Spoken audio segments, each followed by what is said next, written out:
Good afternoon.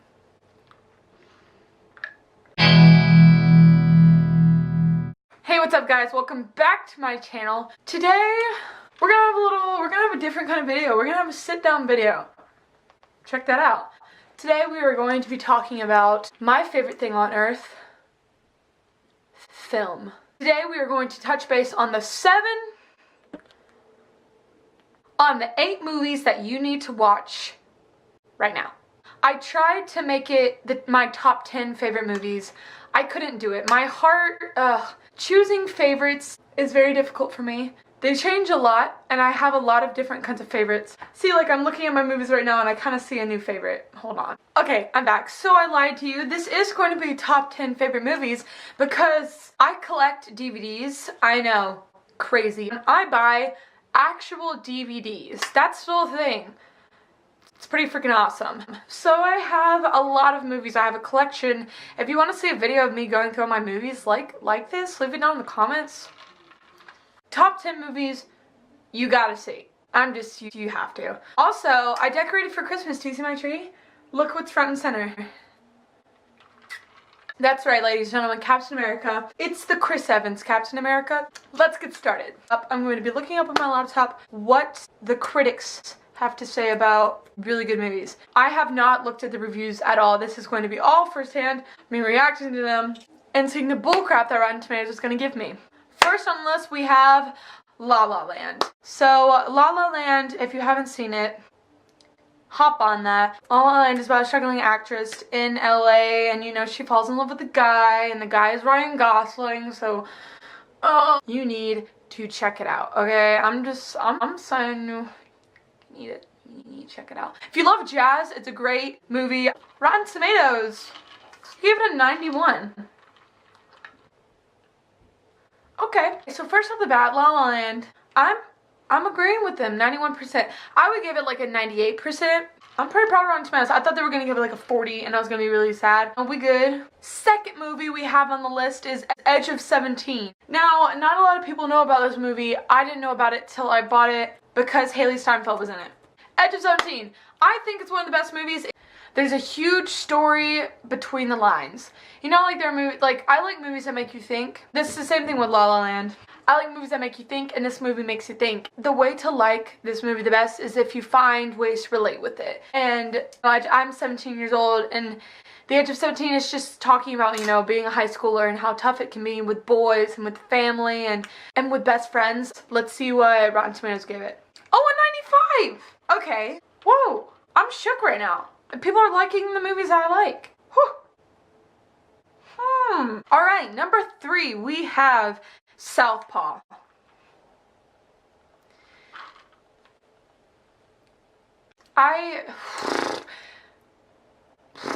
Southpaw is so good. I do know Southpaw is on Netflix, so if you have the chance, go watch it. Be prepared to cry, because Jake Gyllenhaal rips out your heart. So Southpaw is about, I don't want to give too much away, but it's basically the plot. Like, the synopsis would be, Southpaw is Jake Gyllenhaal stars as the lead, and he's a boxer, and his wife gets shot. It's a really harsh movie because Jake Gyllenhaal takes on a new level of acting. Jake Gyllenhaal is just insane. If you watch Nightcrawler with Jake Gyllenhaal in it, he's like a creepy weirdo. But then you watch Southpaw, and he's like this bad booty boxer. It's insane to see the difference between it. Like, it's honestly insane. He knows how to act. Southpaw got a 59%. A 59? Disagree. I disagree with this. It deserves a like 95. But it's a sad movie, okay? But it's really good. Next on the list we have I, Tonya. I, Tonya. Oh, guys. I, Tonya is so good. Margot Robbie kills it. She kills it. This movie was insane. I loved it so much. Let's see. 89%.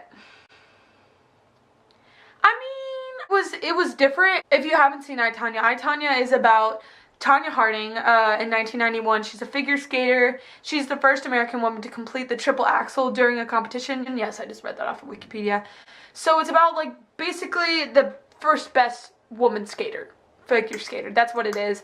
And it's about her life story, and her life was rough. Her mom was abusive, her boyfriend slash husband was abusive, poor Tanya. Seeing a movie, it's not just about the movie itself, it's about the acting, because I'm an actress, so I like to see, you know, the character development. I love to see the gears going through the head and all those different things. So I feel like Tanya, Margot Robbie just took that role and she was Tanya Harding, if you feel me. Next on the list is The Greatest Showman. Guys, The Greatest Showman was so good. It's another musical, I know, but it was so good. I saw it 12 times in theaters. I'm not even kidding. I spent over probably $300 seeing that movie multiple times because I could not get enough of it. Every time I would go, I felt so inspired, and I don't know, something about it. It has Hugh Jackman being a beast, Zac Efron being a beast, Zendaya being a beast. Like, it's an all-star cast, let me tell you. Keala Settle, she's in a lot of Broadway stuff. Her voice, crazy. Benj Pasek and Justin Paul are the music writers for it. They are the same music writers for La La Land and Dear Evan Hansen. Dear Evan Hansen is one of my favorite Broadway shows of all time. La La Land, you know, was on this list. And Greatest Showman, they just have a way of creating music that is just insane. It's really pop music. It's contemporary music. The movie is about Hugh Jackman, which is P.T. Barnum. P.T. Barnum is the man who first created the circus. And, you know, having people who are different. And the whole moral of the movie is to accept yourself. And you're all special, and there's a reason why you're special. And you all have a place, and, like, no matter who you are, you have a spot, and you're special. Let's see what Rotten Tomatoes gave it. A 55%? Breaking my heart. But I mean, like, Hugh Jackman, Zendaya, Zac Efron, and Rebecca Ferguson. Like, come on, guys. Number 6. This one should be very, very, very high up in the list, but there's no specific order, but I'm in love with this movie. Bohemian Rhapsody. Guys, this, I don't know how to explain how amazing Bohemian Rhapsody is. It's still in theaters right now. Like, it's November 26th right now. It's still theaters, but it's like, you know, it came out not too long ago. It blew me away. I've seen it twice. I saw it a couple days after it came out, and then I saw it the anniversary of Freddie Mercury's death. He died 27 years ago, and this movie really shows you how much he changed music, how much he changed the world. And let's just talk about the cast for a second. The cast, oh, Rami Malek. Rami is one of my favorite actors of literally all time, and I said Malik. Why did I say Malik? I have no idea. It's Rami Malek, not Malik. Gosh, I'm an idiot. Just excuse me. That was dumb. Yeah. Freddie Mercury, phenomenal. Rami was insane. I've watched so many interviews with him, and he was saying, like, you know, like method acting and all these tactics and being him and talking to his friends and trying to, you know, naturally be Freddie to where he's not choreographed. He said specifically that he didn't want to be choreographed because he wanted to become Freddie so it came naturally. So it felt like a natural reaction of what Freddie would do, not what Rami acting as Freddie would do, you know what I'm saying? So Rami deserves an Oscar. I feel like he does. I mean, he took on Freddie Mercury with an open mind and he destroyed it. I mean, it was absolutely insane. And then we have Ben Hardy as Roger, killed it. Joseph Mazzello, he was John, and then Willem Lee, Brian. Let's see what the Rotten Tomatoes gave them. 62%? How? Okay, I'm a full-fledged disagree with this one. This one is at least 98, 95%. I would give it 100 because that's me. Come on, Rotten Tomatoes. This is false. Don't believe Rotten Tomatoes on this one. 62% is bullcrap. Next on the list, number 7, we have Taken. Is a very classic movie. I don't know who you are, but I will find you, and I will kill you. You know, that kind of stuff.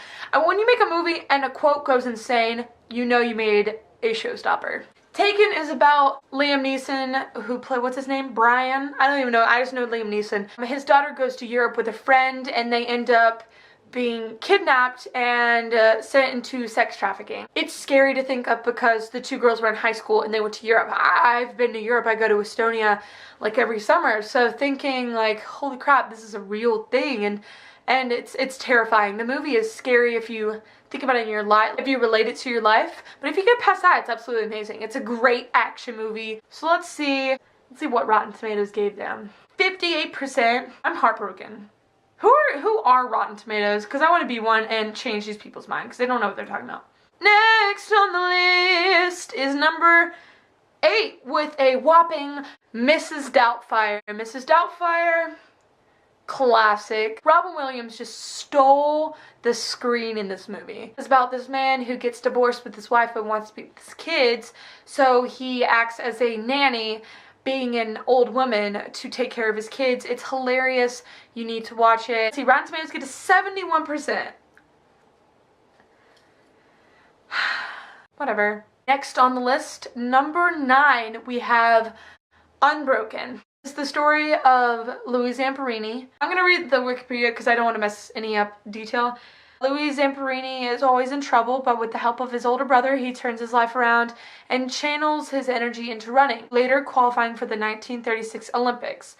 When World War II breaks out, Louis enlists in the military after his plane crashes in the Pacific. He survives the incredible 47 days adrift in a raft until he's captured by the Japanese Navy. Sent to a POW camp, Louis becomes the favorite target of a particularly cruel prison commander. What Louis goes through is insane. It's intense. Let's see what we got here. A 51% incorrect. Disagree. These actors did not go through all that pain and all that hard work for 51% from Rotten Tomatoes. I'm just so disappointed. This is a heartbreak. I'm heartbroken. For my last one, this is pushing it, but I threw this one in here because I needed a 10th one, and this is a really funny movie. Megamind. Now, it's a cartoon, it's animated, you know, and it's not the best, but I think it is hilarious. Brad Pitt, Will Ferrell, Jonah Hill, and Tina Fey, come on, that's just a stellar cast that they have here. Megamind is the least successful, thwarted time in heroic Metro Man, Brad Pitt. Megamind is more surprised than anyone when he actually manages to defeat his longtime enemy, but without Metro Man, Megamind has no purpose in life. So he creates an opponent who quickly decides that it's more fun to be a bad guy than a hero. Rotten Tomatoes gave it a 72%. A 72%. I love that. Okay. Yeah, no, I like that. I agree with this one. You didn't break my heart, Rotten Tomatoes, on that one. That is it for this video. Thank you guys so much for watching. Make sure to subscribe, like, and comment what videos you guys want to see. That bell button to be the first to watch my next video. And I will see you guys soon.